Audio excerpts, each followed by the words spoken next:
हमने तो हम बोले नहीं थे यूजीसी बिल लागू करो, इन्हीं लोगों ने लागू किया था और इन्हीं लोग सड़क पे उतरे। जो वो लोग है, जब हम बोलते हैं ओबीसी, एससी, एसटी, ये बोलते हैं हिंदू है, तो हिंदू है तो हिंदू भाई क्यों दूसरे को खतरे में डाल रहा है, क्यों हमारे लिए खड़ा नहीं हुआ, क्यों हमें रोकना चाहता है। यही पे एक मानसिकता नजर आती है कि वो हमको हिंदू मानते हैं लेकिन वो हिंदू मानने को तैयार नहीं हो, जो दिखाते हैं वो है नहीं, और जो देखना चाहते हैं, हमको दिखाना चाहते हैं, वो हमें समझना नहीं चाहते। एक तो हम इक्वालिटी मांग रहे हैं, सब इंसान का एक बराबरी का हिस्सा होना चाहिए, जिसकी जिसकी संख्या भारी उसकी उसकी हिस्सेदारी ऐसे भारत में रूल होना चाहिए, जो स्वातंत्र के बाद में अभी तक मिला नहीं है। तो आज़ादी अभी लड़ रहे हैं तो हम उनके साथ ही है, जो जो इसके लिए उठेगा हम उसके साथ ही रहेंगे, क्योंकि ये लड़ाई हर सबकी है। लेकिन छात्रों तक मामला था, राजनीतिक पार्टी मैदान में क्यों आ गई?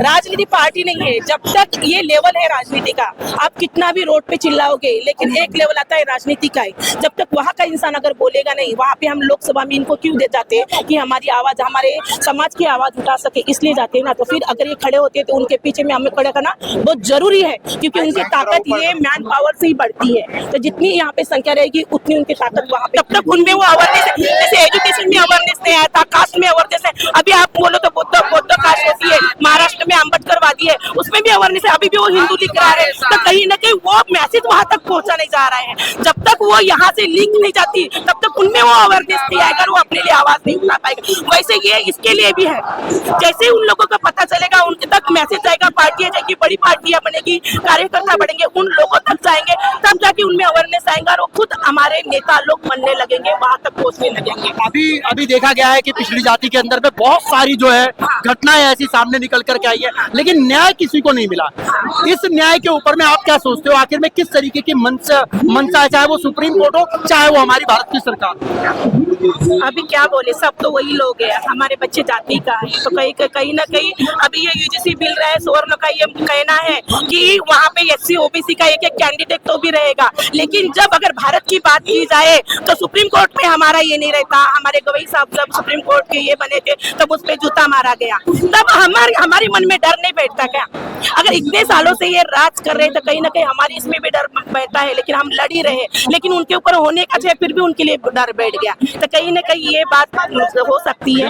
हाँ, तो ये बात अगर भारत में चल रही है, उनका ही प्रधानमंत्री, सब कुछ उनका ही है, तो फिर हम अनसिक्योर क्यों नहीं फील कर रहे हैं? हमारा देश प्रधानमंत्री सभी के, हाँ प्रधानमंत्री सभी के, लेकिन उसके बावजूद में भी फिर भी अन्याय हो रहा है। तो कहीं ना कहीं कानून व्यवस्था ये स्ट्रिक्ट होनी चाहिए, सबके लिए इक्वलिटी आनी चाहिए, और जब इक्वलिटी आएगी तो अपने आप ही देश बढ़ने लगेगा। आपको ऐसा नहीं लगता है कि शिक्षा से वंचित करने की? हाँ वो तो है ही, क्योंकि सब ठेकेदारी में गए हैं, तो आम जो जनता है या जो सेकंड क्लास का ये है वो तो थोड़ा सा पढ़ ही पाएगा, लेकिन जो लो क्वालिटी के जो मजदूर है उनके बच्चे नहीं पढ़ पाएंगे और वो बेचारा वैसा ही रहेगा। शिक्षा और स्वास्थ्य की व्यवस्थाओं को लेकर के भारत सरकार से क्या कहना चाहते हैं? अभी एक न्यूज पढ़ी में, कल परसों ही शाम टीवी पे आई है, तो वहाँ पे जो ये है आरोग्य विभाग है, उसमें भी अभी 40,000 ₹5 ऐसे टिकट कुछ उन्होंने किए, तो आरोग्य विभाग भी इन्होंने खोखला कर दिया है। पहले सब ठेकेदारी में गया, आज हम ट्रेन से आए तो उनके 2 बजे से ही वहाँ का पानी खत्म हुआ था और सफाई नहीं हुई थी। तो ये ठेकेदारी का काम है, उनको करना है, मन लगत करते हैं, नहीं तो छोड़ देते। तो कहीं ना कहीं देश यहाँ पे डूबने वाला है, ठेकेदारी के ऊपर रहेगा। तो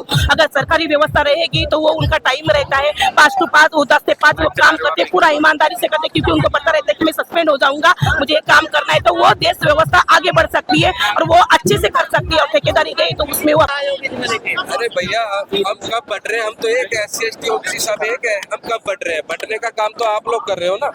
15% नए यूसीजी बिल पे अपने आप को अलग कर लिया, बट वो रहे, हम तो एक है। बहुत मजबूत है, कितने भी मजबूत हो जी, SC ST OBC मजबूत उनके पास, कितना भी पैसा हो, देखिए कर्मी सेना है उनके पास। भारतीय कानून, भारतीय संविधान जब बाबा साहब अम्बेडकर ने लिखा तो यही चीजों को मद्देनजर रखते लिखा कि शासन में हमेशा वो व्यक्ति ना बैठे रहे जो हर चीज से मजबूत हो, और शासन में वो व्यक्ति को भी मौका मिले जो सड़क पे एक उसे दरी के बिछा करके सो रहा हो, उस व्यक्ति को भी नेता बनने का मौका मिले और समाज की बात रखने का मौका मिले। तो ऐसा ये कहना गलत है कि वो लोग मजबूत है और सब कुछ उनके हाथ में है।